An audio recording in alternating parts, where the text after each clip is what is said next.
Hey guys, it's Anya and I'm back today with a slightly belated April wrap-up.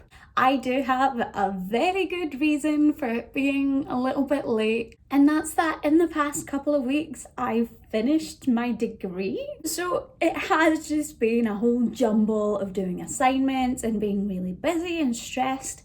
But now that I'm done, I can tell you all about what I managed to read before it got to that really stressful time. Before it got horrendously hectic in the last couple of weeks, April was a pretty good reading month for me. I managed to read 5 books. The first of those was The Invisible Life of Addie LaRue by V.E. Schwab. You guys will have heard me talk about V.E. Schwab quite a lot because she is one of my favourite authors, and this is a book that I'd been waiting for a really long time, not just because it was V.E. Schwab who wrote it, but because of the excitement that V.E. Schwab had towards it.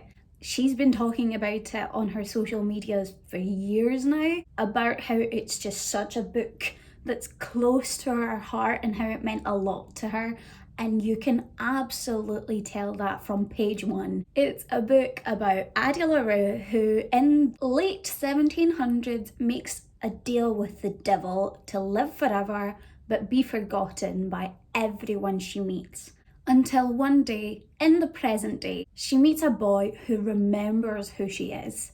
For the first time in 300 years, Addie has the possibility to make a true connection with someone, and it changes her entire life. As well as an absolutely beautiful story, this book has the most beautiful poetic writing, and like I said, you can tell every bit of love from the author that's gone into every single page. The plot is itself really intriguing, but also so powerful, constantly concerned with asking, what does it mean to matter and to leave a mark in the world? It just creates something that's equally beautiful and haunting, especially with the way that our two main characters, Addie and Henry, are brought across, where you feel for them with every fibre of your being, loving their personalities, their humour, and also the concerns that they themselves have and their own anxieties. I also absolutely love the characterization of the darkness, or the villain, the god that Addie makes her deal with.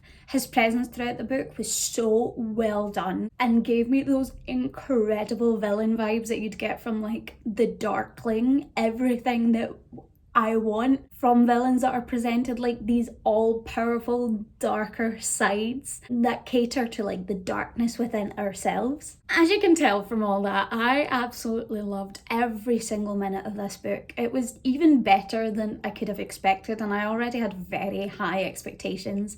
So I of course ended up giving it 5 out of 5 stars. After that, I moved on to 5 Dark Fates by Kender Blake. This is the final book of the 3 Dark Crowns saga, which takes place on the Isle of Fenburn, where every generation 3 triplet queens are born, and on their 16th birthday must essentially begin a fight to the death which decide which one will rule the island. I've talked about every single one of these books on my channel before, and this of course is the 4th and final one, which was a book I wasn't sure that I was going to read.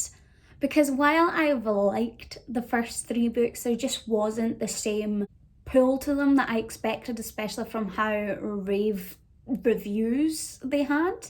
With that though, I am super glad that I decided to pick this up and finish the story, because it had a really gripping and surprisingly enjoyable finale. These books have a really dark premise, but I just think that sometimes the execution feels very YA, and I've never really have a problem with that. I'm a big fan and big reader of YA literature, but the juxtaposition within it sometimes brought me out a little, whereas I think this was fixed so well in the final book, where the intrigue and all the concerns of the characters really took centre stage. It was done at a really dynamic pace, and all of the character arcs were so strong, giving them finally very strong conclusions that were believable and really made me feel something.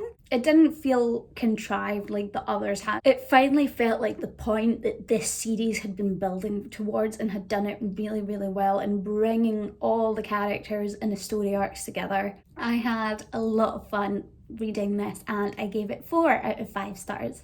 I then picked up The Daughters of Nei by Rennie K. Amayo. This is an African-inspired high fantasy series about 2 sisters who don't know that they're sisters and do not know about the fact that they are descended from the gods. In this world, the Emperor has been given a prophecy that twin siblings will lead to his downfall, and as such has commanded the death of any twins born. Somehow Nala and Sinai managed to escape this and have grown up far apart from each other, not knowing that they have family. Nala lives in a village on the very outskirts of the country, whereas Sinai has grown up at its centre in the middle of the politics of the palace. We follow the stories of both sisters as the story pushes them towards the action in a desire to either avenge the wrongs done to them or find power for themselves. They begin to show glimmers of magic, and their own strong personalities really shine through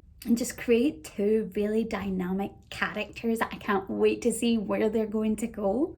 The writing of this book did feel very simplistic, which I would have liked a little bit more of that atmospheric and heady magical environment, but I thought that this was really well done either way, because like I said, it was the 2 main characters themselves who were at the very centre of the story. I was a particular fan of Sinai and her story arc, but that's no surprise considering she was in the middle of all the political intrigue at the centre of the court, which everybody knows that I adore. It was a really strong opening to a new series, and I'm really excited to see where it's going to go.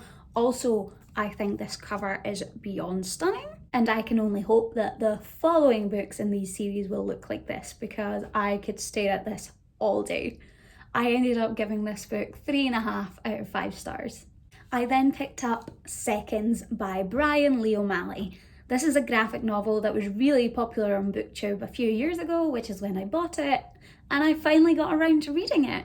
In this we follow Katie, who is a chef in a restaurant, and she finds these mushrooms that allow her to go back in time and fix her mistakes. Katie, of course, does not follow the rules of being able to only do this once, and soon enough turns her life into a bit of a disaster as she tries to fix every little mistake she makes. This was honestly super funny and just really brilliantly done. Katie as a character was really relatable in as much as she was frustrating. The art style itself was also adorable and just had a really great clean style all the way through it that I really enjoyed. This being a graphic novel as well, it's pretty quick to read.